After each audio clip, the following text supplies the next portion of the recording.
Ready to share that link. This is the Ring of Honor, a.k.a. Shane T, boy, the baddest champion you ever seen, boy. This is Mr.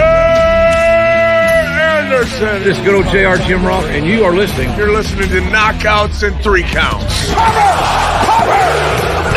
a Career World Champion. That might be one of the craziest knockouts I've ever seen in my life. Knockouts and 3 Counts is the podcast, baby. It's the real deal, baby. Knockouts and 3 Counts starts now. Woo! What up, though? I have survived 4th of July weekend, and I didn't get my ass kicked inside the chains. I just got my ass kicked by my allergies, but I can still talk. This is Knockouts and 3 Counts. Fuck, I'm just glad to be off of work. How are you guys doing today? Much better. I love his intros, dude. Oh, I didn't kill somebody at the post office. Thank you again for not killing anyone at the post office. I mean, I've definitely thought about it. If you guys are, as you guys tune in, let us know what you guys were doing for 4th of July weekend. Let us know what you guys got into, what you guys think of all the shows. Did you watch the UFC? Did you watch Money in the Bank? Did you watch Against All Odds from Impact? I mean, there was a lot of shit to watch, and there's going to be a lot of stuff to talk about. So I figure Deathmatch Circus, since the thumbnail to this whole thing says welcome to the circus, I figure that's probably a good place for us to start. And I mean, with what you're rocking on your head today, it looks like you might have just come out the circus. They'll never take. No, that's the prize you won for playing one of the games. Yeah, dude. It's Hey, a whatever completely normal day. I ain't mad at you. In Uncle Chase's world, right there. That's an everyday get up right there. Yeah. From the cane to the cat suit, man. He's ready to go. So with that being said, like I said, we're starting to talk about Deathmatch Circus. Shout out to RPW and ICW No Holds Barred. Definitely great shows. It was good to see our buddy D-Mac in there with a hockey stick that had thumbtacks and explosives on it. And let's just say if him and Claude Lemieux had that when they were fighting on the ice, I think you might have seen a global catastrophe. But yeah, man, what were your guys' thoughts on the Deathmatch Circus? Again, if any of you guys are watching, let us know if you guys went through to the Deathmatch Circus. What was your favorite stuff? What were your favorite moments? Let us know. You know, as a wrestler, like, it's so nice to be able to get away and have a weekend with your friends just to enjoy wrestling and not have to worry about your performance. And Deathmatch Circus is the perfect atmosphere. It's for just letting all the BS go and genuinely enjoying yourself. You're looking around. There's a rainbow on one side. There's a sunset on the other.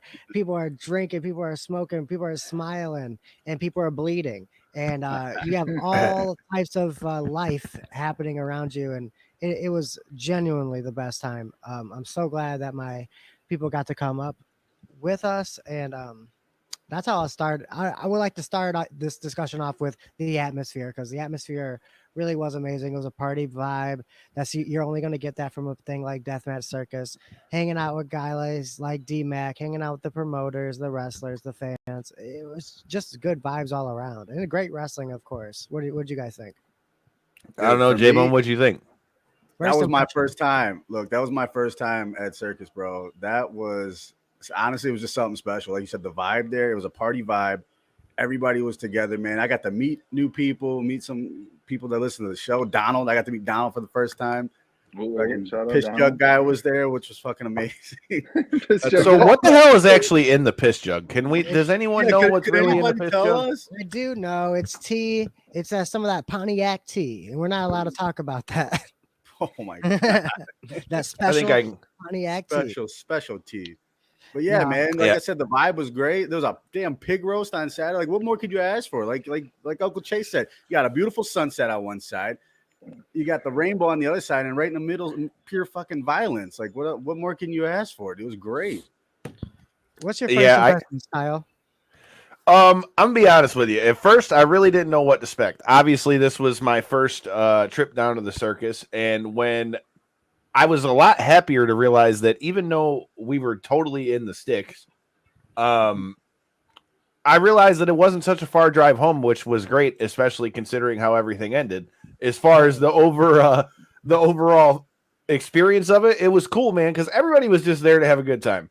It was cool to kick it with D-Mac for a bit. That was the first ICW show that I've gotten to go to in person. I'm a big fan of the chains. I think that's pretty badass. Speaking of Danny Demento, Donald, shout out to him versus past guest of the show, Randy West. Oh my gosh. They fucking destroyed each other. Oh man. They call Nobody her the went to toughest see broad that. for a reason. So I'm just saying, if you haven't already done so, you heard Uncle Chase. Make sure you check that shit out on IWTV. I highly would recommend that. Another thing that I really liked is I've said it multiple times on the show. Something I've been working on to try to bring to the show. I enjoyed seeing John Wayne Murdoch. I usually enjoy most of his matches. It was great to see Joel Bateman, although J-Bone still had an unsuccessful try to pay up on his end of the shoey. I'm just saying, no, you had your chances, and me and Chase saw it. I think you was No. I can now successfully say I am being ducked by the Joe Bateman. Yeah, J-Bone, the most feared man in Michigan, being dumped by Joe Bateman. No, in all actuality, though, look, we got to hiding. give the guy credit. He didn't want to do it until he was completely done. They didn't get done until probably 6 Well, months. he's supposed to fight Tommy Vendetta. So, hey, and speaking Fair of the is fair, man, Danny Demento, shout out to you guys for the Deathmatch Circus. Definitely my first time out to an ICW show. Danny, if you're listening to this, dude, we definitely would love to have you come on the show and sit with us coming soon. And I guess now is as good a time as any, since I did say that there was going to be some kind of a surprise from the Deathmatch Circus. And yeah, so there is one of those. For any of you guys who are watching that, this Thursday, 9 p.m., you guys might want to hit that subscribe button if you haven't already done so, because we will be joined by one Dale Patricks. I'm definitely looking forward to seeing him on the show. Big fan of the entrance. Obviously, everybody on here knows that I'm a Metallica mark. We'll definitely have to get into that and talk with him about that and see what his top favorite Metallica songs. If you guys go back and check out our episode with Mecha Wolf, one half of your NWA Tag Team Champions, we got into a whole thing with him about Metallica, being that his first name in wrestling was Hammett after Kirk Hammett. So like I said, if you guys are new here, there's a lot of good shit for you guys to go back and see. And again, like I said, Danny Demento, you're more than welcome, sir. But yeah, with that being said, Donald's asking, what was my favorite match of the weekend? I only got to come for night one because I had to work night two and we were watching UFC and all that. But from what I was there and was able to be there for, my favorite match that we saw there had to either be Bateman's match, where he won the belt off of Eric Ryan, and then seeing the whole, his whole promo afterwards and all that. Definitely good stuff from Joel Bateman. You still need to force J-Bone to do his shoey and stop running. But with that being said, I guess that would be my favorite match. But dude, Cruel is a bad son of a bitch too, man. Like, damn it. Like, that guy is fucking huge. If I ever had to fight that guy, any of you guys who have been following the show for any amount of time know how I get down, and I will fully admit I would drop kick that big bastard in the balls if I had to fight him. Yeah, Crew's a big draw for me. There's nobody else like him right now in independent wrestling to me. If we're gonna go around the table, I will say, when we talk about the actual wrestling itself, there's something for me, something special about the pit. And the Raw matches, the vibe when MM3 and Neil Diamond were hurting each other, dude. I mean, just really, really hurting each other. I was fearing for a spinal injury. I was fearing for, broken teeth. It was crazy. Isaiah Broner and Aaron Williams. Hell yeah, that was a hell of a fight. Amazing. Followed by D-Mac's match. I mean, I really I couldn't keep my eyes off of the atmosphere when it came to the pit. It was violent. It was intimate, and you do not get stuff like that anywhere else, seriously. And you know what? It's 12:30, and I'm a little loopy, and that might be the best time to watch. I'm at the top of my high, the top of my peakness there. So it might have been a great time, and then you get to watch people bleed and sober up, and I think that is the way to go. Yeah. Well, dude, I mean, all you had to do is look at John Wayne Murdoch. The man went from carving up Joel Bateman, and everybody else that was in the ring to throwing the football around and playing baseball with his kid the minute he gets out the ring, still covered in blood. So, I mean, I'm just saying. It was a Real party, family dude. atmosphere. John Wayne Murdoch is for the kids. Absolutely. That's got to be such a Party. different atmosphere for a lot of these guys to go from, competing, whether it be on the bigger scale, whether it be traveling or whatnot, to go in a 2-night festival, basically a camper, bring your camper, bring a pop-up, bring a tent, whatever you got type of, setup. It's got to be interesting for a It's lot an of those experience, guys, man. Well, what was your really favorite match though, J-Bone? Look, man. So as far as the wrestling, dude, like I said, it's always good to see John Wayne Murdoch, Tommy Vendetta. Those guys are incredible, dude. But for me personally, dude, I think the best moment there for me, it literally gave me chills, is when we seen Hoodfoot be acknowledged in the pit by everybody, and everybody just chanting for Hoodfoot. We all know what happened to him at GCW, dude. For everybody to come together and just be one, you know what I mean? Like it didn't matter if you like the guy or you hate the guy. It doesn't matter. Everybody was there because they were acknowledging how tough that motherfucker is. He came in hospital scrubs, bro. The guy still had his damn bracelet on and came in the hospital pants. And like somebody he else broke had to out give of him the a shirt because he didn't even have any clothes. Right. And for everybody just to acknowledge him, man, give him a round of applause and let him just speak on the mic for a minute. That was just something incredible to me, man. That gave me chills. No shit. That was awesome. Awesome. Yeah, that's a great pick, actually, dude. Shout out to Hoodfoot, man. It's definitely somebody I want to bring on the show. Devin is mesmerized by his name, and it sounds like he had a rough day today as well. So shout out to Hoodfoot. Hopefully you were able to get back down to this neck of the woods here, my man. All in all, though, like I said, Deathmatch Circus was a good time. You brought up the pit. Can we talk about we know that D-Mac loves his meds, which if you haven't tried them already, make sure you check out Darren McCarty's medical marijuana and CBD. There's a free plug for you. With that being said, what the fuck do you think he was thinking when that hockey stick was constructed? Oh my dude, I did not see it coming. I was like, oh, here comes the hockey stick. I had no idea that it was explosive. It was scared and was covered in tacks. It was awesome. It scared the absolute shit out of me, dude. Seriously. Well, that was a moment right there. That was a moment. Yeah. That's how we get. What were your thoughts on the hockey stick, brother?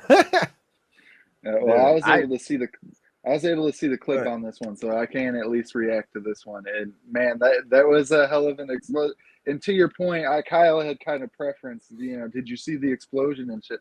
So when the clip had finally made its way to me, yeah. I mean, that was a damn explosion. You weren't kidding, man. I like how the crowd was chanting and shit in the background. It seemed like you guys were having a great time out there. That's for sure, dude.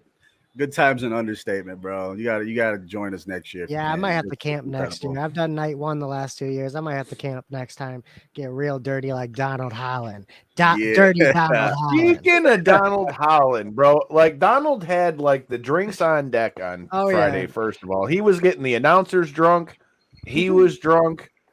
He had, what were them things called? I forgot what they were. He had like orange creamsicle flavor. There was like 6 different flavors in this. Oh yeah. Dude, the first Donald was turning up, bro. And not to mention, you want to talk about some kids that are about to be some diehards. Shout out to his kids, because his kids were right up sitting on the mat at the pit while these fuckers are just beating the piss out of each other, bro. I mean, it was something else. Those guys are warriors. Dude, the first thing J-Bone did when we show up, he's like, where's Donald? We pull up on Donald. J-Bone brought him a beer first time meeting him. Donald offline is like, I swear he's a different dude than Donald online. Like, it's always a fucking party with this dude. It's always a good time. Pulls up with the beer. He goes, oh, okay, I'll have one drink. And then it pulls. And he's like, oh, you got tequila? No, I'll have one shot. It just and then it just goes on and on from there. It was an absolute ball. I feel like we could talk about this forever. I mean, I feel like we really could. And I mean, J-Bone, it kind of sounds like our trip to Vegas, and when you insisted on having to have that margarita and then you smashed it and go, oh my God, we got to walk back to the hotel and I got to piss. But it sounds awful familiar. Tiptoeing, looking for a bathroom on the way back, man. It's ridiculous. Hey, it's always a party when I'm around, though, man. That's for sure. yeah, Great time. yeah. Donald's good people, man. It's good to meet him. So, total sidebar. Are we doing the Shinedown thing or what? Because it's literally like the week of my birthday. I plan on being there. So, if you guys plan on going to the Shinedown show that's going to be here in Michigan at Pine Knob, I'll be there. And if you feel so inclined to buy me a drink or to pass some of the herbals or those kind of things, it's my birthday. So, we'll just Might use as well try it. I mean, I'm just saying, when it's your birthday, I'll, It is what it happens is. on my birthday stays at the knob. And Jelly Roll will be there too, so even better, right? I love Jelly Roll. Now, hold on, I got to tell this story on the air. I saw the best hip toss I've ever seen in a street fight at a Jelly Roll concert. We were at St. Andrews Hall. This is back when my arm was broke because I had broke my shoulder, so I'm in a sling at this concert. And like, I see these dudes like coming at each other because they were like just talking shit back and forth for a good minute. This dude comes charging at this other guy and could not have timed his hip toss any better if he tried. And mind you, for any of you that have ever been to St. Andrews Hall, you also know that the floors are all 100% wood. So the thud when this man hit the ground, he kicked that shit through so smooth, and this man went fully airborne. So now you just got dumped on your head on the wood, and you're about to get thrown out the concert. And that was the first time I've ever seen a 10-year-old kid get like crowd surfed around the whole fucking place. it was a night to be had for sure. I'm definitely looking forward to seeing Jelly Roll again. I always love seeing Shinedown. Shinedown is a great band. Shout out to Kathy. Shout out to Twisted Tumblers. I don't have one of mine in front of me, but if you need to get some cups made, make sure you check out Kathy and tell her we sent you. Yeah, I'm looking forward to Shinedown. Well, we kind of went a little bit out of order, before we got to Deathmatch Circus. You had quite the pretty high profile match against one Blake Christian, and shoulder got a little fucked up. But tell me a little bit about your thoughts on GCW, your match with Blake Christian. How's the shoulder? How'd you hurt it? What do we need to know? Well, I appreciate it. Can you guys hear me okay? I am. I loved. I wasn't sure if I was going to be ready because the weekend before I had like a really bad performance. And I'm like, oh man, I found out like 2 days before the show I was wrestling one of the best athletes in wrestling, Blake Christian, who could probably literally run circles around me for 30 minutes straight. But you know what? There's just something about, I knew I had to step up. So I stepped up to the plate. I'm really proud of my match. I'm really proud of my performance. I said before the show, oh, this fucking Donald. Fucking Donald. He's still got a hangover. Leave him alone. Too many creamsicles, Donald. Damn it. What did I tell you? Other effort. But really, it was like, thanks, Donald. You messed my flow up, you little jerk. No, but I did. I'm just saying, Danny, if you're still in here, you need to book Brett Lauderdale versus Donald Holland, and I'll buy a ticket. But anyways, damn you. No, I stepped up. It was good. Before the show, I was like, hey, they're not gonna get behind me. They're not gonna get behind me because Blake Christian is Blake Christian. He's the number one contender. He's gonna wrestle John Moxley next. And I told them before the show, they're not gonna get behind me, so we got to do something. And you know what? I was wrong. I was very wrong. They were very behind me. I was more over than he was. Probably on this night, not in general, but just on this night. And I'm really, really proud of my performance. And luckily, I did get injured, but luckily it was at the very, very end as the last move, basically. So if you don't know, I did separate my shoulder. And I just did it catching the dive. When he did the dive, it just landed on my shoulder. Very freak accident. I never separated the shoulder before, but I have my other shoulder when I was a teenager, so I knew the feeling.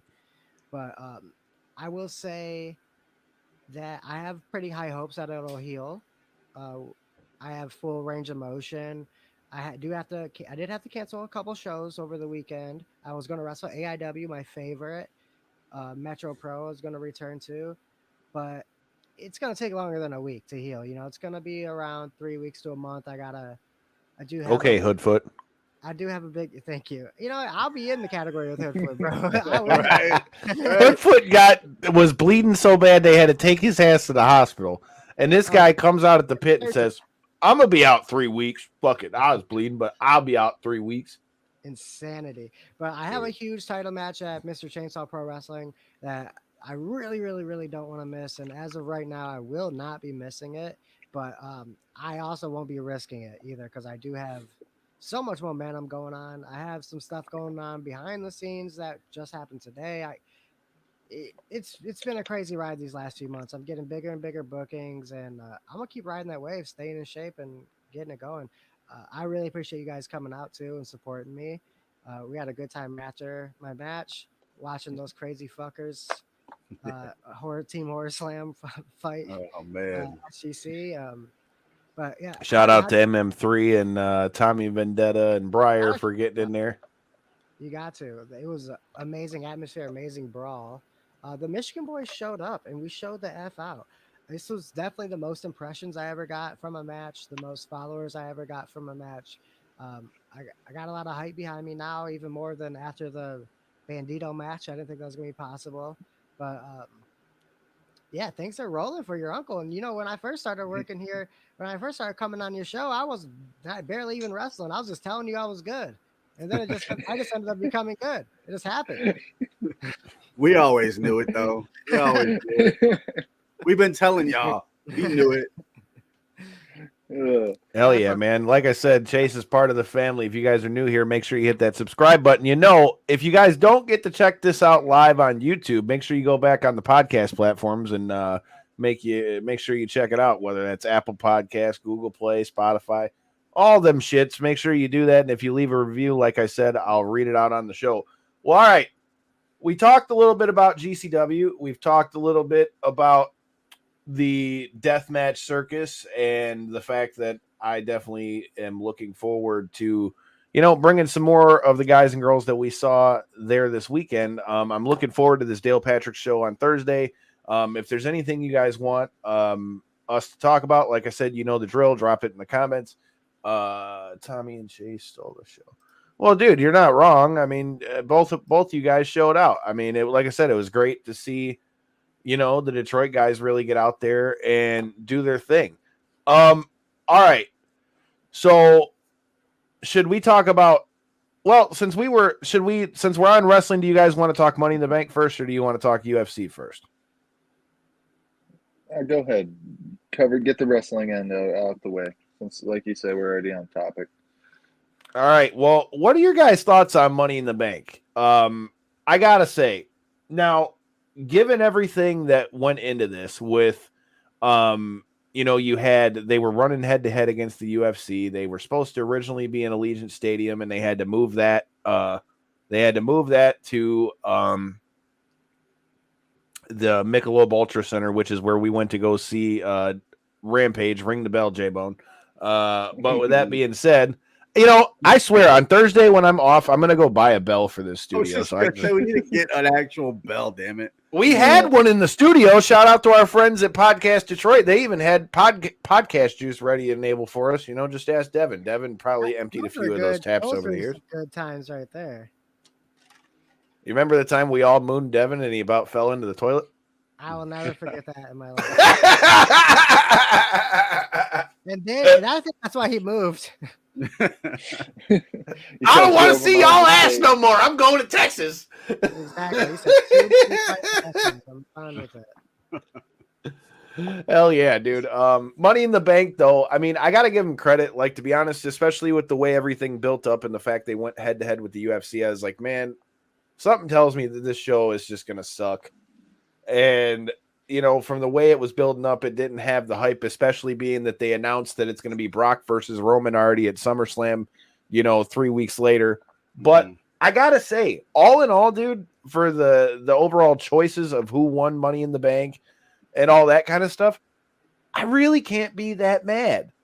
You know, I thought Liv Morgan was a great pick for them to win the Money in the Bank, and the fact that she had to take Becky out to do it is good for her. I didn't think if she did win that she was going to cash it in, much less cash it on Ronda Rousey.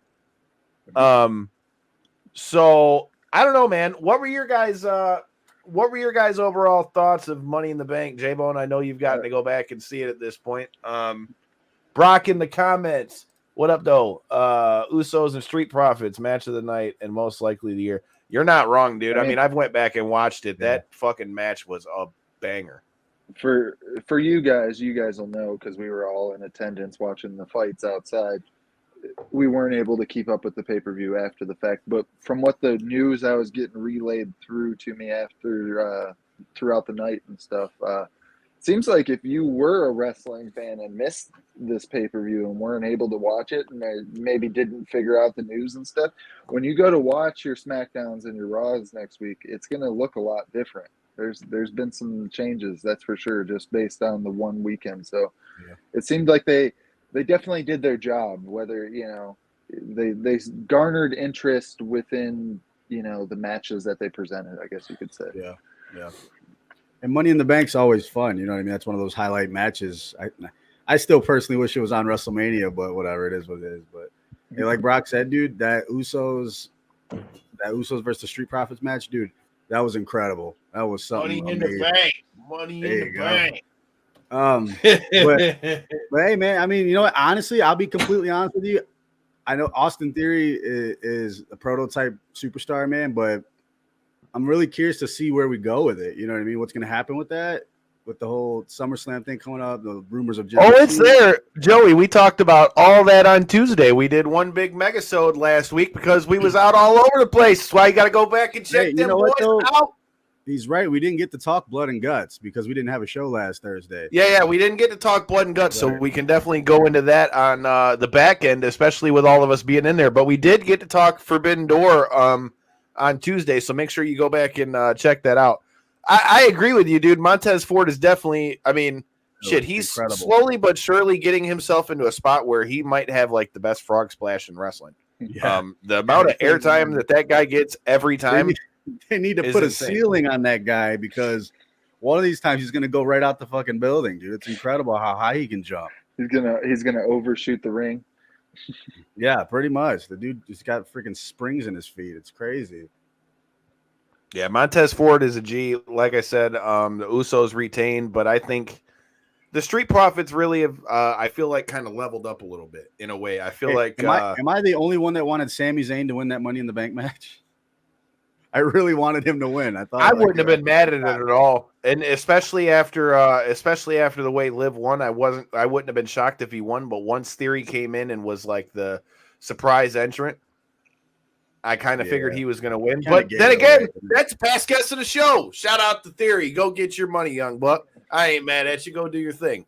Like I say, all in all, though, Money in the Bank I thought was a good show. I mean, really, you got the Money in the Bank on two people that were both younger. I mean, I guess that leads into as good a question as any as we look at who the two Money in the Bank holders are going to be. Do you think how do you think they're going to play out? Do you think Liv is going to be just like a transitional champion, or do you think they're actually going to give her do you think they're going to give her a real run with it, or do you think she's just going to be a transitional champion? I mean, I hope they give her a run, man. She's been doing very well. You know what I mean? At times she didn't have like the best matches, but she stepped it up this year, I believe. But I'd like to see her at least get to maybe Royal Rumble, I would say. You know, that's a good chunk of time, but you don't want, especially somebody that young, and she's got a good follower. You don't really want to just put it on her just to take it off of her. You know what I mean? Like, is this another way to get it to another? Well, and you got to remember, this isn't the first time we've had a start and stop with Liv, because they did that whole documentary that like went into her whole life story and how being a wrestler was all she ever wanted to do and all those things, and then nothing ever happened. So I mean, so let's say she keeps it till around Survivor Series. They still do the whole champion versus champion at Survivor Series thing, right? So they would do Liv versus Bianca right now, if that were the case. Say again. Right? So let's say we're headed into Survivor Series. Liv's the champ and Bianca's the other champ, correct? Right. So would they still be doing the whole champ versus champ? Are we going to unify that? Is like what do you think? I mean, I think it'd be a good match, but I don't know if she makes it. I don't know. So here's the thing. I think if you're going to unify the men's title, you need to unify the women's title. But that being said, I mean, with Roman already not being on TV as much and he's the undisputed champion, I could see them saying, well, we already don't have our men's champion on TV every week. Yeah. You know, we don't need to do that and then have our women's champion in the same, in the same sphere. So, I mean, I don't know. It's just a tough one. Like, I don't know that I see Liv getting a big run. You know, that brings up as good a question. That brings up as good a question as any. You know, Joey's saying he didn't get to see our recap of Blood and Guts or any of that. You know, we can briefly talk about that. He says it was hard for him to get excited for Money in the Bank after seeing my favorite wrestler working for AEW now in 2 high-profile matches. Blood and Guts. Okay. Again, ring the bell. Shout out to everybody that ran into us at Little Caesars. What were your thoughts on Blood and Guts, J-Bone? I think I don't know, man. I thought it was a great show. And look, Brock, I didn't miss your comment. He says he thinks they're giving Theory a little too much too soon. I agree with that. Yeah. I agree with that. I don't know though, because is it too much too soon when you got to consider they're like really pushing him as like the chosen one thing. So like they're but look at what we did. Look at what we did with Roman. Look at what we did with Roman in the beginning. He was the guy, right? Roman wasn't never picked it, but he wasn't never pegged as McMahon's, so was Drew McIntyre. Chosen one. So was Drew McIntyre. That don't mean shit to me. But I'm saying when you do that, I mean, yeah, this guy's a heel, right? We want to hate him. They want us to hate him with his stupid little smile and his stupid selfie thing. I hate that shit. But it's just too, like you said, it's too much too soon. What are we going to do if he wins the title at SummerSlam or something? What are we going to do when he beats Brock? Or he's the guy to take it off of Roman? What are we going to do when they write that? Well, he's supposed to face Bobby Lashley again at SummerSlam too. Right. So he might get that US belt back, which I doubt it. But and then, what I mean? But like, it's just, I don't want that yet, dude. Keep going with the guy. You know what I mean? I mean, if you were going to pick a kid as a blue chip, I mean, Austin Theory would definitely be that guy. I mean, we've been singing dude's praises since he was with Evolve. So, I mean, I'm not by any means saying that I think he's the wrong person for the pick, but you've always got to be worried about whenever it's somebody that's put next to Vince. Yeah. Are they going to take it? I hope John Cena costs him the freaking briefcase somehow, or he cashes in and. I think that's the way to go. I think that's the way to go. Like, let Cena come back, and then somehow, if he ends up getting another title to break that record, and then have him and Theory go at it at some point. Yeah. I mean, it would. If you talk about passing the torch, son of a bitch, that would be about as close as you can get. All right, Brock is bringing up a little bit about Blood and Guts. That crowd was ridiculous. Brock, did you go to Blood and Guts? We were there. Devin was there too. Hot damn it.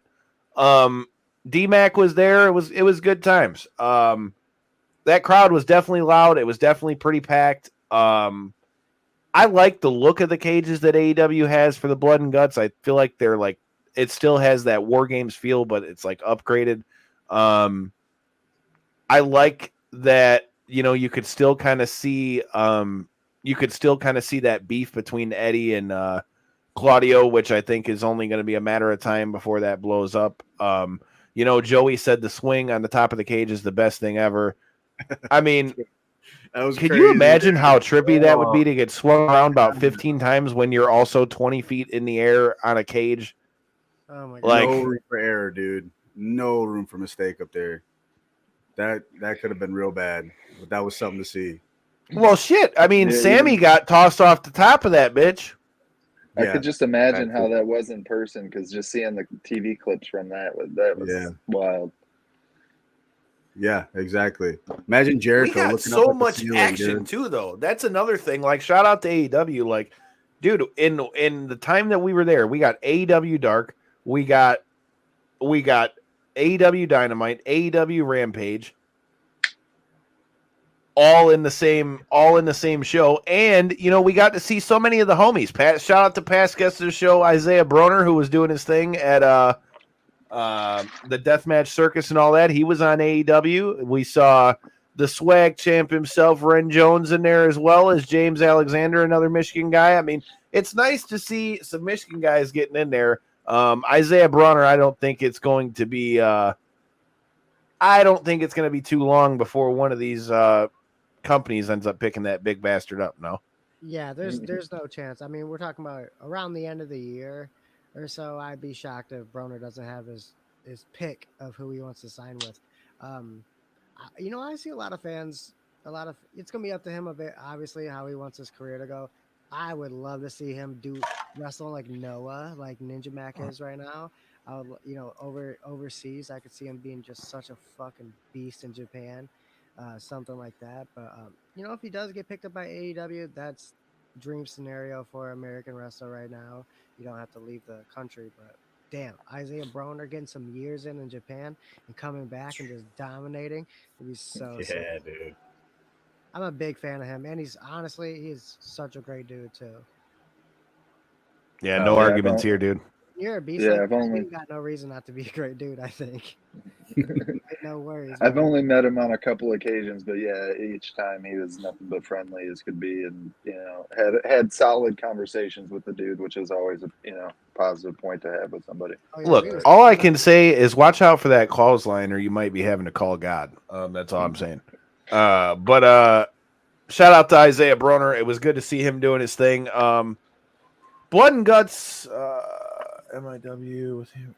Oh, dude, I would not have a problem with Broner going to MLW. I think there's so many guys in MLW that he could mix it up with that would be bangers. But that being said, I wouldn't be shocked if a company like AEW wants to swing the dice on somebody like a young buck like him. But again, that's where like we've been talking about for weeks and weeks, we're gonna have to see, what space people have on their rosters, because it's no secret that AEW is already starting to fill up a bunch. Speaking of matchups that interest me, did you guys see the matchup that Masada's got coming up? It's going to be Masada versus fucking Brian Cage at XPW. Wow. That's going to be interesting. You're not kidding. Masada versus Brian Cage at XPW for the XPW Championship. I don't know. That sounds pretty badass to me. It's interesting. I'll check it out for sure. You don't see Masada getting thrown out around a lot or moving these fast-paced spots. If there was a guy who could do it, I mean, the guy's called a machine for a reason. No, he is going to do it for sure. That's why it's interesting. I love it. That's a hell of a matchup. Donald letting us in that MLW just re-signed Mance Warner. I mean, could you blame him? I poke God, baby.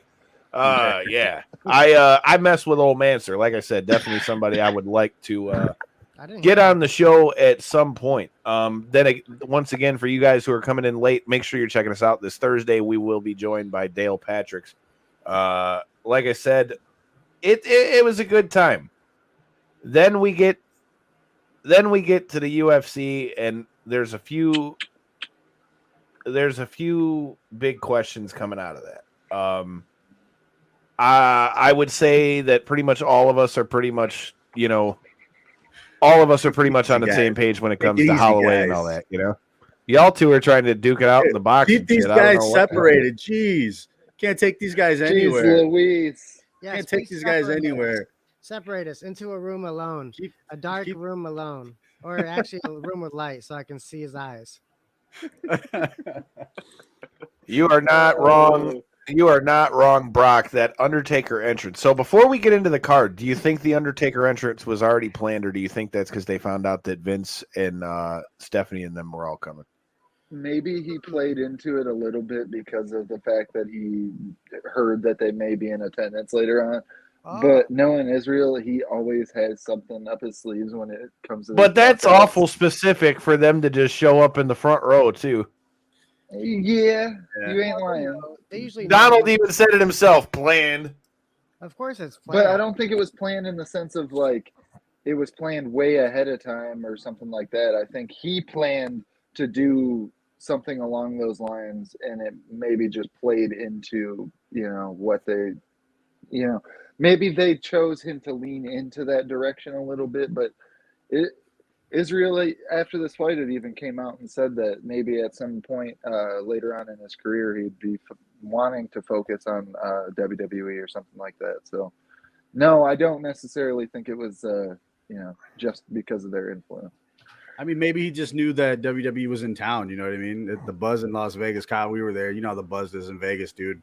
When something's in town, it's ridiculous. And the Undertaker's a big UFC fan, so that could have been a shout out, a kudos to the Taker, man. I And mean, just, shout out to Donald. Donald's talking about how he's at all the UFC events. there you it know, is. So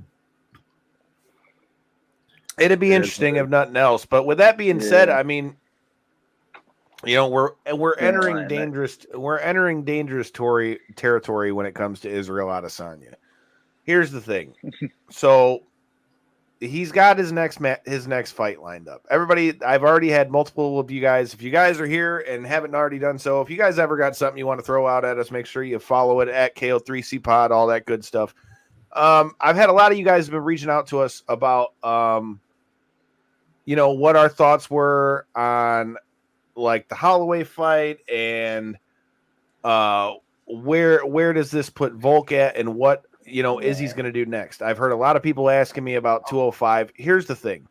He's got a rematch that already has a story built in, being the fact that his opponent has beaten him twice in kickboxing. So right now, if I had to guess where his head's at, my full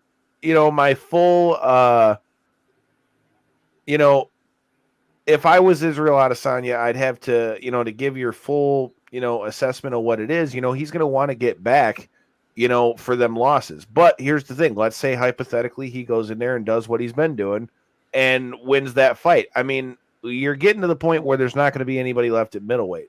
Here's the thing, though. Okay. The only thing after that is for him to go back up to 205. And as we saw, I just think he's too small for 205. Now, that being said, not that I'm saying Yuri Prochazka is an easy mark. I feel like Yuri Prochazka would be an easier fight for Izzy than it was to fight against somebody like Jan, because Prochazka will be more likely for you to stand with him. And with his weird way of moving his hands around, that's like tailor-made for a guy like Izzy. But as a whole, I don't think he's ever going to be able to have like a long sustained run at 205, just based upon the size difference as a whole. His frame's just, Yeah, he's got the just height, don't see it. But his body type's just not made to put on that type of mass. You can just tell, looking at him. But I thought you were going to bring up a completely another point where we were at a different type of crossroads in his career. I do agree with you where he is starting to lap the division and stuff like that, but I feel like we're reaching a crossroads where do we really see Israel Adesanya as this big fan favorite still that's worthy of headlining, International Fight Week and stuff, when these last couple pay-per-views that he's headlined, man, haven't necessarily ended with the most entertaining fights. And I know you can't solely put that on him, but when you're the champion, I know you got to feel that when the pay-per-view buys start to go down, so I don't know. Donald, I feel like you got a lot of hate going on. You got to explain to me, how can you hate Israel Adesanya? Because the guy fucks people up. Like, I mean, I don't know about hating on him, but I just feel like him getting these huge highlight spots, like I say, the International Fight Week headliner and stuff like that. Mm-hmm. I don't know, man. Or at least this next matchup, to your Kathy point, said the last fight was a snoozer too. It was. That's what I'm. The last It wasn't as bad as that Rose and Carla fight, though. Yeah, but it wasn't as bad as Izzy versus Yoel, or it wasn't as bad as Izzy versus, like we can go down that catalog of Izzy's last like 5-6 fights, and most of them have been fairly snooze fest. And to have him, I'm a big fan of his style. I think most of us fans that are lean back on his initial rise to the championship when you look at like his Gastelum fight, his first Whitaker fight, his Brunson fight, even when he there was a ton of real potential showed in those fights, and then to work his way up to the title, and it just seems like these guys either aren't challenging him or he's just not willing to risk it all, I guess you could say, and put on that entertaining style. And you can't really critique him too hard for that because he is going in there and just winning these fights in, fairly dominant fashion. He looks almost untouchable in these last couple, but at the same point, crossroads, like as an organization, can you continue to pump this guy up as this, like Hell yeah, huge you can, because he's not been entertainment touched. factor? Yeah, but It's weird. a lot of these, I'm not the only one that's been talking this way. I know No, that. I agree. How is that any different though than GSP? Because once GSP got knocked the fuck out by Matt Serra, he wasn't taking as many chances on his feet, and he wasn't boxing with as many people. GSP just went in there and beat people. How is that any different? At least Izzy, even though he may not be getting a knockout every fight, Izzy puts on performances almost every fucking fight, whether it's the entrance, whether it's the, whatever the case. No, there's definitely some form of entertainment value there, and then when you follow the guy on socials and stuff, and that's where I don't want to be a huge critic of his, because I'm also a fan of his outside of the fighting realm as well, and I like his YouTube channel and the shit he puts out there as well with the fight reactions and shit like that. Like, what's bad is a lot of times him reacting to fights is more entertaining than some of his damn fights, and it sucks as a fan of it. And you can't compare the GSP thing because you lived through that, so you know that there was a lot of criticism for GSP, and GSP was not going out there going, "I'm knocking this guy out next fight." He was never like that. He was always saying, "I'm gonna very humble. I'm gonna win." Izzy's always talking about, "I'm gonna do the knockout. I'm the best striker. This guy is nothing to me." I'm starting to feel it too. Like, I'm such a big Izzy fan. But saying all that stuff and everything you said, I agree with, Corey. But at the same time, that Pereira fight, I want to see it. I want to see it so bad. And guess what? It's probably going to headline another card because it's going to be insane, dude. Well, it's going to be a banger, bro. I think part of the problem for Izzy too is, it's worthy. Here's something that you got to take into effect too. Like, it was Donald brought up Strickland. We'll talk about his fight here in a second. I planned on. But with that being said, I mean, here's the thing though. I also feel like part of the problem that you see in Izzy fights also has to do with the opponents that he's having as well. Because a lot of these guys are mind fucked before they even get in the cage and are afraid. Look at what happened with Jared Cannonier. The whole fight. The whole pre-fight, he was saying how he needed to be up in Izzy shit and let his hands go. Well, unless you were watching a fight that I didn't see, there were multiple times that he had double underhooks and could have been banging his shit up in the dirty boxing and letting his hands loose. He never let his hands loose. I have to rewatch it. He never really, if you watch back through there was not really one point in which he ever let his hands go like he said he was going to do. There was never a sustained, even a 4 or 5 punch combo. You might get a big shot here or a big shot there, or he might land something on a counter or whatever the case. But that was Jared Cannonier's whole thing, and that's what he said his plan to victory was. And if you watch that fight, I think Izzy's aura froze him so much that he was more worried about not getting hit with the shot that he didn't see coming, that he never was able to get his offense off. And I believe that with 100% because he didn't really do anything. Hell yeah, we're excited about seeing Jamal Hill get back in there again too. Joey, you got to tweet him out and let him know you want to see him back on the show, bro. Guys, let him know you want to see him back on the show. Let me ask you this about Izzy. So you got the whole pound for pound rankings and all that stuff.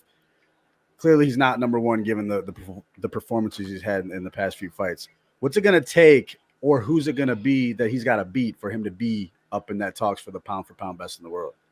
Well, I mean, to be honest, I think his teammate is ahead of him. To be honest, tough, man. Dude, I was reading I was reading stats earlier. I'm more of a stat guy when it comes to MMA. I know I always say that, but dude, the top 3 pound for pound fighters in the world right now are there because they're winning. But dude, they have the 3 lowest finish percentages out of anybody in the top 10 out of the pound for pound list. It's kind of crazy. It is top 3 guys. So including Izzy after that Cannonier fight, he actually, when it comes to the pound for pound list, does not really finish fights compared to a lot of people. So the top 3 are actually tied right now. So Usman, Volk, and Izzy, and Kamaru. Yeah. So I'm be honest. Everybody's talking about Izzy going to 205. That's what I have to say. I could see. I mean, to be honest, before I could see Izzy going up to 205 to fight whoever the champ is at the given time, I'll be honest with you. With the rate that Kamaru Usman's going, I could see Kamaru Usman keep winning and then move up to 85 to come fight Izzy. Yeah, no, they already talked about it many times. They do so much media and stuff together. Right. They said they don't want to came do it out and unless said- there was enough money offered. Well, And did you you, see and Money you mean talks. I was going to say, I think it would money have to be a talks, shit ton man. of money, but I believe that we're getting into a situation now where, yes, Kamaru and Izzy do not want to fight each other. But with Izzy clearing out the 85-pound division, Kamaru is starting to get there as far as 170 goes. If they keep winning 2 or 3 more fights again, you know, you're going to end up in a situation where you're not going to have much for them to do. The option is either going to be he's going to have to go up to 205, which we've already seen he's too small for, or Kamaru Usman. What the hell is Kamaru Usman going to do? He's going to clear out 170. He's for sure not going to 155. Right. So then No. that No. only would leave I it agree. 85. I don't think it'll happen. And I Yeah, think for it to happen, both guys are going to have to completely clear out 85 and 70. But all I'm saying is if you really think about it, even though these guys say they don't want to fight, we're moving into a spot where they almost aren't going to have a fucking choice but to fight. See, Because I feel like Kamaru Usman, he's a dominant champion, but if you look at his fights, a lot of them have been rematches or, fights against the same person. So his record at the top, his title run, while amazing, I'm not trying to necessarily take anything away from that title run, but he's fought Colby twice, he's fought Jorge Masvidal twice, he's fought Burns. Like, there is definitely some more blood at 170, especially when you look at all the guys that have been making their way. sure, and that's why I'm saying when I say that, I don't mean the Cosmots, no the argument, and I just read an article. So I'm just countering your point to say I feel like Kamaru Usman still has a lot more ducks. Oh, I agree, and that's why I'm saying when where- I say that, I don't mean that as like we're in a situation to where like the next fight they're going to have to go up. Yeah. What I'm saying is if we end up on the same run that we've been on, essentially, and you look at that trajectory, okay, let's just say that in the next 2 or 3 fights, Kamaru's going to, let's say he fights Kosmat, and what other 2 names you want to throw in there? Well, he's got Leon Let's say- Edwards next. So. Well, he's got that next. So you've got that, you've got Kosmat, and then insert third name here. Let's just say that, I mean, shit, Bilal Muhammad still should be getting I'm hoping they make the Bilal Muhammad versus Kosmat fight next. That's what I'm wanting. I wouldn't be mad at that like either, but that's exactly what I'm saying. So, like, let's just say hypothetically, Kamaru wins his next 2 or 3 fights. Let's say it's against the quality of competition, like we're saying, a Kosmat, Leon Edwards, all that stuff. You give both of those guys another 3 or 4 fights. I'm talking about Izzy and Usman. You're not going to have much other option for these guys soon other than to have them have to either fight each other or Izzy will have to go back up to 205. Now, I understand why they don't want to fight each other, but I'm just saying it seems like that seems to be the way we're going. And I mean, I've been asking what you guys think about the fights. Kathy says that Izzy should be afraid of Usman. I feel like it would definitely be a tough fight because he has the strike. Oh, totally. Because if Usman's got half a brain, he's got something to put something in his face to implement his ground game and win the fight from there. But like Donald just said, I mean, it all depends on how Usman wants to play it. I think he's going to want to try to, if that fight were to happen, he would want to try to, implement his striking a little bit. But let's be honest. If I'm Kamaru Usman's coach, I'm telling him you throw a 1-2-3 or a 1-2-3-2 or something like that, and you shoot. Put that son of a bitch on his back. Yep. The second you get his hands to start reacting to your punches, you reach for his legs. Call it what you want, dude. And if that opens up a spot for you to be able to knock him out later in the fight, sure. But if you're a coach that has half a mind or really wants him to win, the game plan for that has to be to take him down. But I just think you're going to have to go at least 3 or 4 more fights for both guys before you're really going to get to do that. Plus, again, like we talked about, I think in order for them to run that fight, it would have to be on something like a International Fight Week or like some kind of big some kind of big card that they were going to do. Because again, these guys are trying to make, I mean, at the end of the day, at this point, I mean, we've already heard about it with Ngannou, with him wanting to go box. We've heard with Tyson Fury what he's talked about wanting to do. At the end of the day, we know that, we all know that these guys want the money, and like Donald said, New Year's card. If there was enough money on the line, I think with the way these runs are going, even though I don't think they want to fight each other, I honestly feel like that's kind of the road that we're moving towards. I don't think it's going to be a fight that's going to happen anytime soon. I think both guys are going to have to clear maybe 3 out years down the line or something. Well, right. I'm saying both guys will probably clear out a few more fights here and there, but I mean, we really realistically don't have a lot of names left on the thing. I think that this next fight for Izzy is going to get him up because it's a guy that beat him twice. Talked about. Oh, that's a good question. Yeah, I don't know, man. I kind of just feel like that's where it goes. As far as the rest of that main card, it hurt me to be right with the Brian Barberena and Robbie Lawler fight because I really like Robbie Lawler, but I explained to you guys why I picked Barberena in that one, and it literally happened as I said it was gonna. So, like I said, it's that card was a tough one altogether. It had great fights from top to bottom. I think that it leaves us in a spot where we're going to have some serious questions that have to be answered because, I mean, 45 really is deadlocked. 45 is really deadlocked. There's nothing. I feel like that's what was going to be my thing. I'm very, very curious what they do with Volkanovski and next. Like, do they? Well, they don't have much other option if you really think about it. I mean, what are you going to do? Well, maybe he's got one or two more contenders at 145, and then he goes to 155. So even if you don't go in the next fight, well, that's what I'm saying. Do you put him versus Charles Oliveira for the vacant title because of the fact that he missed weight and everything like that? Do you just get it out the way now while? To your point, we have so many contenders that still need one or two more notable wins to really work their way into a title bout. Everybody who basically is on the cusp, Holloway's already beat or Volkanovski's already beat. And Volkanovski, I mean, I disrespected him. I'll say it flat out. I did it my damn self. I want to take the chance right here and now to say that, first of all, I was not the biggest Volkanovski fan. I clearly said that I thought that Holloway won both of the two fights, especially, if not anything, second fight. Look, he not Can't only say that after this one. Well, that's what I was going to say. He not only beat Max Holloway, I forgot who it was that said something about that cut, but holy shit, that was a hole in that man's face. Yeah. Like I could have stuck my whole ass index finger in I that was just trying to record a little bit of it so I could send it to you guys as we were talking about this, but I couldn't get a good shot at it. But yeah, it's literally like a deep, deep hole in his eyebrow. It's rather disgusting, to be honest. Yeah. And it wasn't even an elbow, it was a punch. So that's just I agree with what Donald said. That's a guy's name who you keep hearing everywhere. And honestly, as far as what could be next for Volk, I could almost see that happening before he goes to 155.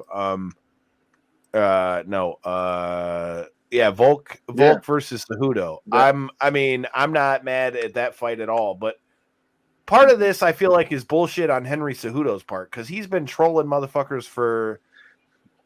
I mean, bro, he's been trolling people for how long, saying he wants to fight again. You know what? Hot damn it, the guy's in the drug testing pool. Dana, finally. You're running out of fights at these smaller weight classes. All right, either book Henry Cejudo against one of these fucking guys or against one of the top contenders, or I don't know what you're gonna do at 135 and 145. I agree here. Let me just I did want to see Volk. Volk keeps saying he's going to move up. He says that's his for sure next fight, but it's going to depend on how his hand's doing. I guess his hand's beat up. And also, it's going to depend on if they need a fight for 155 or not, and Volk's not ready. And if Volk isn't ready, then let's do Volk versus Cejudo. I want to see it. Straight up, I really did. I really do want to see it. At least give Cejudo a chance. And the worst case scenario, I mean, Volk just beats the shit out of him. So that's hilarious. And then he gets another, win on the resume and then goes up to 155. And if Volk loses to Cejudo, then you know what? That's part Then of you have Cejudo's story too. a true triple champ. Yeah, that's the part of rarest Cejudo's rare. story. That's another thing. Yeah, I'm sure we're all counting him out. And by the way, let me just say for the fans that are watching, hey, we were all together. All four of us were together for the fights. We did not really mention that. We got to hang out, had a good time seeing some handsome faces, and just hanging out, vibing out. It was a classic Jordan party. Not to derive too far away, but it was a classic Jordan party where you're hanging out and there's just a bunch of drama going on around you, and there's nothing to do with you, but you're just vibing, and then everyone else having the worst time of their lives, but you're having the best time. That's a classic Jordan party.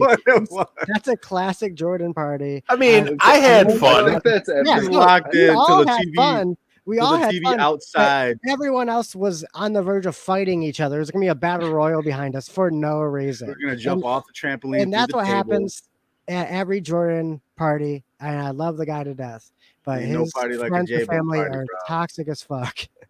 But anyways, no, we had a great time watching the fights together, though. We were actually commenting a lot on the Volk fight and how obviously superior he was, and we all shut up because everyone wanted Holloway to win. And we were all like, here we go, baby. This is bullshit, Donald. You were invited on Friday night, hot damn it. And you said you were going to be at night 2 of the circus. Holding down the circus. Holding down the circus. My man crawled in the bed on Don't you dare try to put that shit on me. I've already thrown that shit out to you before. And we told you on Friday we was watching the fights. And Donald only lives this one town over from us. So he could have popped in. But we'll have to make that happen, man. But really, though, it was so fun because we all wanted Holloway to win, and then about halfway through the first, Volk throws a 3, just like a 1-2, and then throws a 3, and then we all looked at each other like, "Oh shit, man, this guy's incredible, bro!" Like it was, well, dude, his punches were stopping Holloway's rhythm. None of them dropped him, but they were stopping him in his tracks. Absolutely, especially when they opened that third hole in his face, it was like, okay, it was the parting of the Red Sea, but it was a lot of red. I've never seen Max be able to get in a rhythm like that. I've never seen that in my life. And even when he's losing his other fights against like Poirier and stuff, he still caught a rhythm eventually. This was an absolutely masterful performance by Volk. What do you think, Corey? He says he knows the guy that can bring pizza. Free pizza is what the fuck I'm talking about, Donald. You bring free pizza. Let's do it. You bring free pizza and you're welcome anytime. But man, like to your point, Chase, we were fucking all rooting for Holloway. I know I was hard, man. I was sitting in my chair like, this is the one that he talked all that shit in the fucking press conference. You could tell he's fired up. He's taking this fight serious. He wants that belt back. He's like, let's go Holloway. And I had mentioned that it was so hard for me to be such a big fan of Holloway in this particular matchup because I like Volkanovski. I like everything he's done besides beating Holloway. And to see this fight play out the fucking way it did, man, to your point, man, I've never seen Holloway just legitimately look like he was in Struggleville the whole fight. He just could not. His feet were in mud. He couldn't get his footwork going properly. Couldn't get his hands to follow. He just wasn't having success anywhere, man. And Volkanovski looked so hard to hit. For such a shorter guy, you would think that Holloway would be able to, keep him in range. And if anything, he would be the one to dictate range. No, man, Volkanovski's the one in and out, landing shots. And shout out Volkanovski, man. I'll never doubt the dude again. He's definitely earned my respect as a champion. I know there's definitely some good matchups ahead for him in 45. I hope he does. If he makes that move to 55, I hope he is the active guy that he claims to be and tries to actually defend both titles. I feel like that'd be awesome. We've seen it on the women's side, but women's 145 isn't the same as men's 145. Yeah.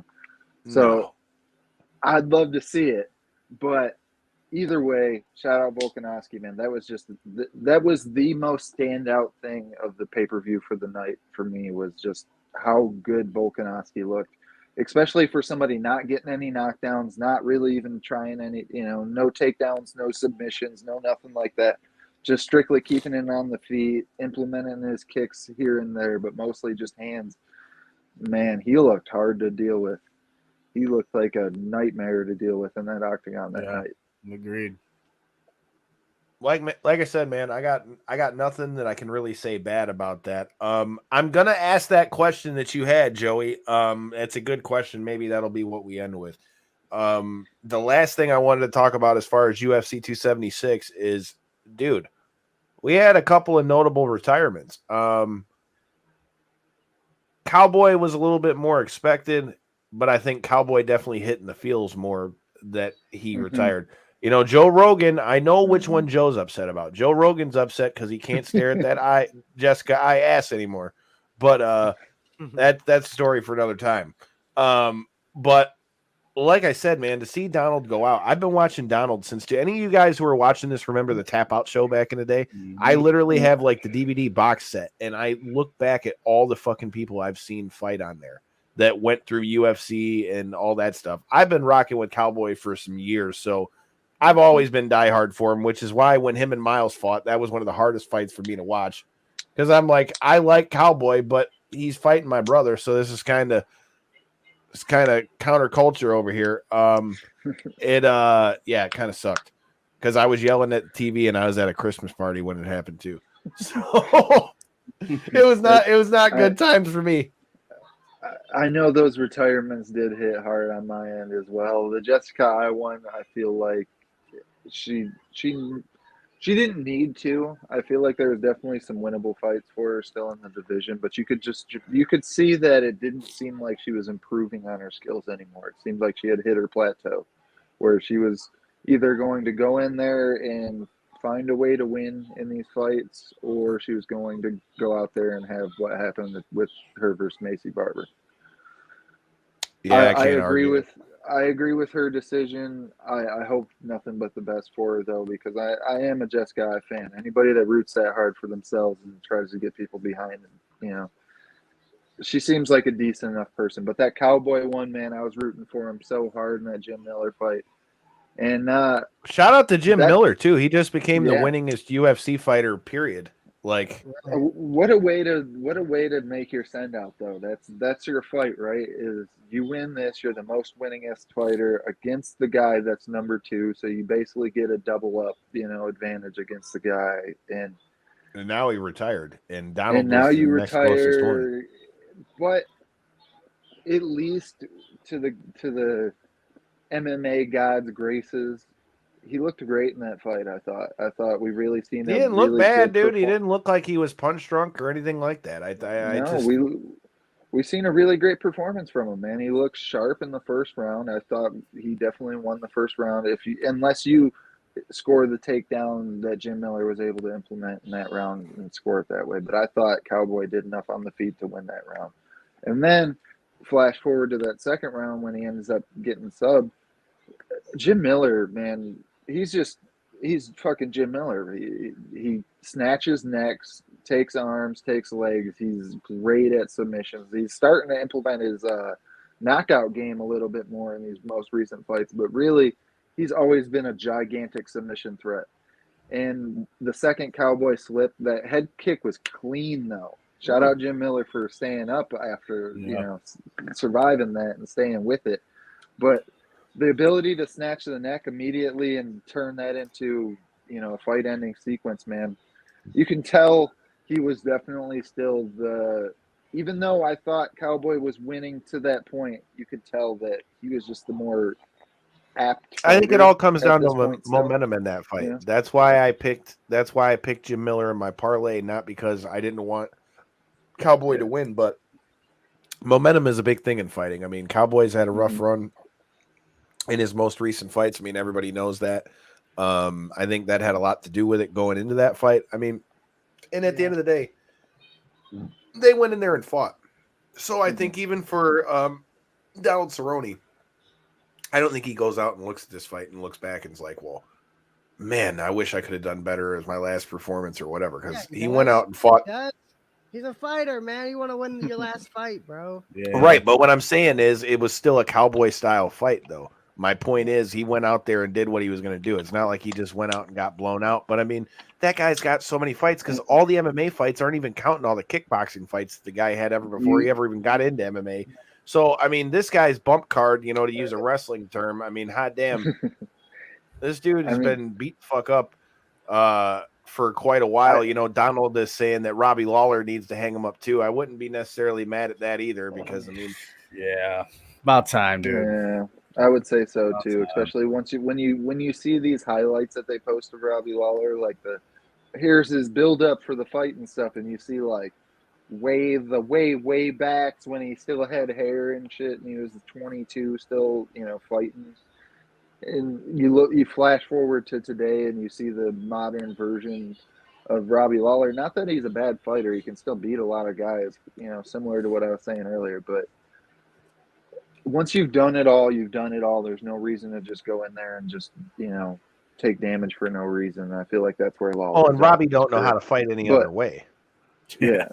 With the cowboy punches, thing, though, take Kyle, not to jump in, but with the cowboy thing, though, I do think it actually hurt him. I think he wore his cowboy face out there in his retirement and didn't let it be known that this loss did hurt him. But during media week and stuff, he wasn't saying the same thing he said during his retirement. Now, I know that could just be talk for the camera and stuff, you know, trying to keep yourself hyped up going into the fight and stuff, but he had said he wanted to get to 50 career fights, and he, I believe, was 2 or 3 short of that. So with this one, he had 2 more left, and he, win, lose, or draw, he said he still wanted to get to that 50 mark. So I think this loss did kind of wane on him more than maybe he's, you know. Oh, sure, and he's not going to ever on come him, out like, and say yeah. that, but I mean, he said when the fight was over, he said he doesn't enjoy it anymore. Like, I mean, I've talked about this on shows multiple times. Like, it's not the fight. The fight is not the problem. It's all the training that you got to make it through to even do that, along with your The everyday weight life. cut, So, everything else. Yeah. I mean, there's so much that goes into it that we don't have the time to get into. But there were 2 questions that were raised that I feel like are the perfect things for us to end on. We'll start with one that's funny. Does anyone else besides me think that Joe Rogan is trying to have his debut for Men in Black after this past Saturday? Because that's the first fucking thing I thought of in that suit. I was wondering what was up with that look, man. I know it's International Fight Week. It's the special card of the year and stuff from the UFC. Like, the only one that you can really put on the same level is the New Year's card. But I don't even think that because of all the fanfare and stuff that they do for International Fight Week. So I could see it, but I don't know, man. J-Bone, what was your thoughts on his Men in Black? He looked cool, but it was definitely noticeable. You know what I mean? It's like, what are you gonna do though? Hey, maybe he's just trying to implement his new look or something. I don't know. if I'm gonna watch vote, out, Joe Rogan will still head kick you in a suit. Go back to the black button down, bro. That's where it was at. So yeah, Why are you hating on this man's suit game? All right, like maybe he's trying to take a page out of Bruce Buffer's book. Because I suck at wearing them. If you're gonna do the suit, especially for the UFC event, you got to do like either one of 2 directions. You got to go to the Bruce Buffer where you got the, you know, like flamboyant, nice, like The Chase popping Burnett. suit, or you got to do the other direction where it's like Bisbing or Paul Felder, where they have like the custom tailored, nice blue checkered suit with like a, you know, off color. Oh, dude, if I ever get a chance to do commentary in the UFC, I swear to God, I'm gonna have like a whole row of like badass. You want to talk suits? One thing you cannot talk suit games with Uncle Chase, bro. He'll school you on that shit. One thing you dude, I still got people Chase, asking me about that. You can attest to this. Then one thing you cannot do is wear 2 short fucking black tie with nothing but a white shirt and black pants. It just was. The whole thing was just not right, man. Like the outfit was wrong. Rogan's Rogan, so I'll let him get away with it. But what are you gonna do? Come on, somebody should have checked him in the back, man. Not me. I'm gonna find him, and I'm gonna make him pay for wearing that suit. He's not gonna get. He's not gonna get away with this stuff. We're sick of it. Oh man. All right. Well, speaking of what we're sick of, Joey asked this a little bit ago in the questions. I figure it's a good way to end the show. What do you guys think was the best fight that was hyped to happen that never ended up happening? I've already got mine in my head. Like but I'll let you ever, guys go ever, first. or like just more recent? What are you talking here? Yeah, if we're going ever, I think it's gotta be Fedor. What is the greatest versus fight that was Randy. talked about that never happened? It's got to be Randy. It's got to be Randy versus Fedor if you're going deep. But if you're going more recent, if you're going to the more modern era of MMA, I think honestly, man, a lot of people, including myself, were hyped to see DC his short ass take down and fuck up Brock Lesnar in that. That alleged one's match that they okay. were So talking that about. one's been thrown out there, right? And so that's a really interesting fight because DC, even though he knocked a lot of guys out, like he never had like the crispest boxing. We all know that Brock Lesnar doesn't either, but he's also got lunch pails for fucking hands. So I mean, I'm just saying, I wouldn't want to get hit by that guy.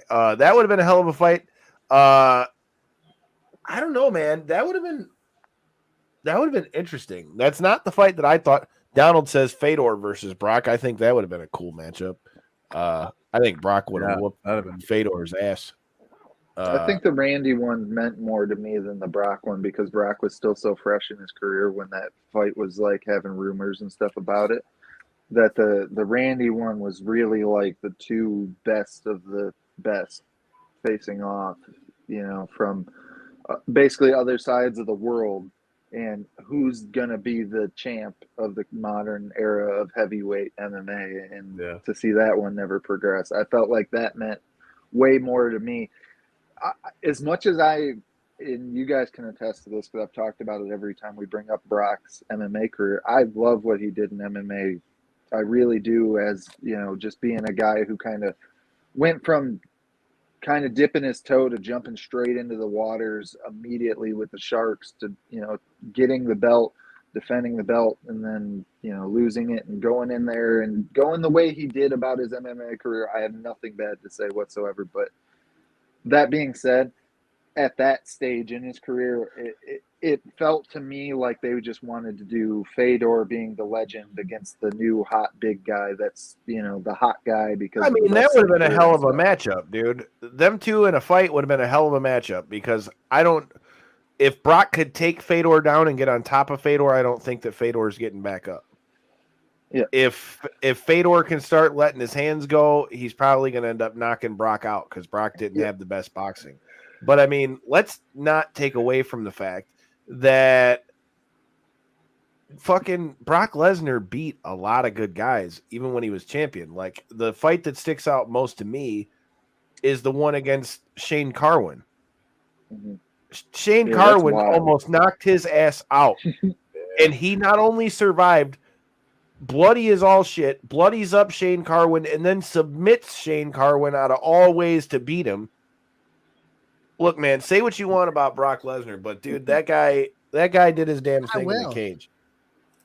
I mean, I will. Tell me how far he throws you after you do it first. Ken Shamrock. We're all gonna be hunted down after this show. Joel Bateman's gonna kill me. Brock Lesnar and Joe Rogan's gonna kill. What do you guys think about that matchup? I don't know that that's a fight that I really would have wanted to see. I feel like what was it? I missed it. Ken Shamrock. No. Ken Shamrock versus Chuck Liddell.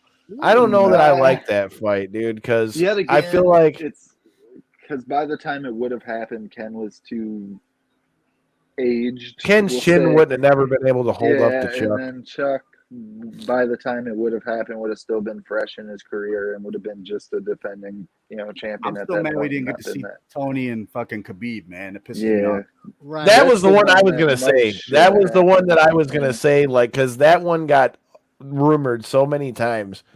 That would have been the fight. Now there's no way in hell that fight's happening. But that would hurt. That one hurt my core, my soul. Every time. April Fool's Day was the day that got announced. Yeah. So I didn't believe it. That fight felt like getting stabbed with a knife, 5 times over because it never, Right. Yeah. Yeah. It In was the like front the and in the announcement back, happens and it's like, oh. fuck yeah, it's Hey, happening. hey, Finally, hey, they're Corey. making it. Corey, we said this before the show. No stabbing talk, bro. You know, I was gonna say, you know, for those of you who are listening, you know, Cut it. stabbing it, Cut as we it. learned Cut this it. weekend, Cut you it. know, Not cut Cut it. Kyle, Not Kyle. stabbing. Cut it. If quick change of place. I Live shouldn't use uh, that either. I probably shouldn't say editor. cut it. Sean, can we all say real quick before we end this that Sean Strickland's great idea of defending hands by parrying and we're just reaching out and leaving a wide open face. he got for, knocked the fuck out. for- What else is there to say? He went in there like he was gonna be the next big thing, and he got knocked the fuck out. His Yeah. train got derailed. Like there's nothing else to say. This man talked all that shit, talking about hentai porn and everything else, and then got like slept. Shit, dude. He I thought talked he a did lot such a- of shit. I thought He he talked did the such a gang great of job shit. of building that fight. If he had won that fight, I would thought like, man, he slid himself for sure into that Izzy fight. That not a doubt. But I mean, that to was the get- next fight. If Strickland would have won, that was the next fight. Yeah, but to get KO'd the way he did, man, and to talk. What's to your crazy point, about the it is if way you- he talks. Well, what's crazy is if you watch Izzy leading up into the 2 days before the fight, like he said, even at the press conference, like, okay, keep thinking that you're just going to run through him because that guy beat me twice. So you're going to fuck around and find out. And then He woke up You and found out. I guess. And then he woke up. You know, well, Look I up. let you guys in on some stuff, and you know, you found out that that's right. This Thursday, Dale Patricks will be joining us. We'll see if a memory remains. But with that being said, I don't know, man. Quite the weekend. My allergies are kicking my ass. If you guys are new here, make sure you hit that like button, share the stream if so somebody else can catch it and post. If you're watching this on YouTube, make sure you hit the subscribe button. Leave the comments in there. Like I said, again, share it with friends. You know, Donald saying Dale's the man. Well, Donald, I need you to help us spread the word, you know, so that people know that he's coming this Thursday. A lot of stuff to talk about. Definitely some more things in the web. So all the more reason you need to follow us on all those social medias at KO3C Pod, all that stuff. Again, shout out to our sponsors, G3 Payroll, Tax and Accounting. Uncle Chase, let them know how you're feeling. Let them know where they can find you. And yeah, if you got any last words. Listen, Kyle, I'm extremely famous. I have 10 times the following that all three of you combined. They know where to follow me. Believe it. I'm extremely I can't go on the streets anymore. This is getting ridiculous. But what I do want to say, real shit, instead of plugging my stuff while I got the time, is these guys at Knockouts and 3 Counts are real life hustlers, bro. This is no joke. I'm talking blood and guts all the way through UFC, every day an event, going to their jobs. They ain't take time off for this stuff. Jordan, I know Jordan works at 5 in-the-morning, dude. Like, Corey got a whole ass family. His girl seems real strict. I don't know her, but she just seems super strict. The Kyle works at the post office. I disagree, but Give it up to I don't know her. Give it up to these guys. I just said that.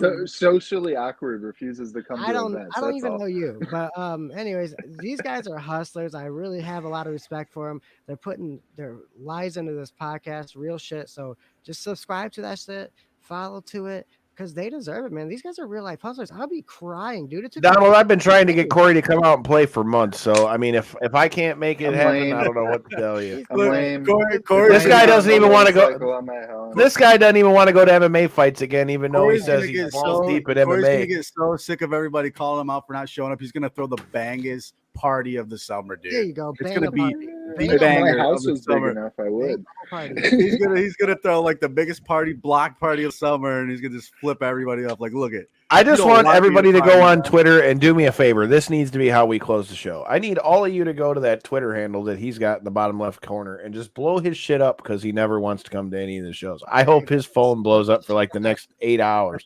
And then that way, yeah, I feel like everybody needs to just tweet that son of a bitch at Fight Fan from the 313 and tell him to come out from under the rock like Patrick Starr. But until Patrick Starr comes out from under the rock, Make sure you're checking this out this Thursday, 9 p.m. Make sure you hit that subscribe button. You know, we'll see if the memory remains with Dale Patrick's. Until next time and in between time, hopefully my allergies won't kick my ass come Thursday. Make sure you hit that subscribe button.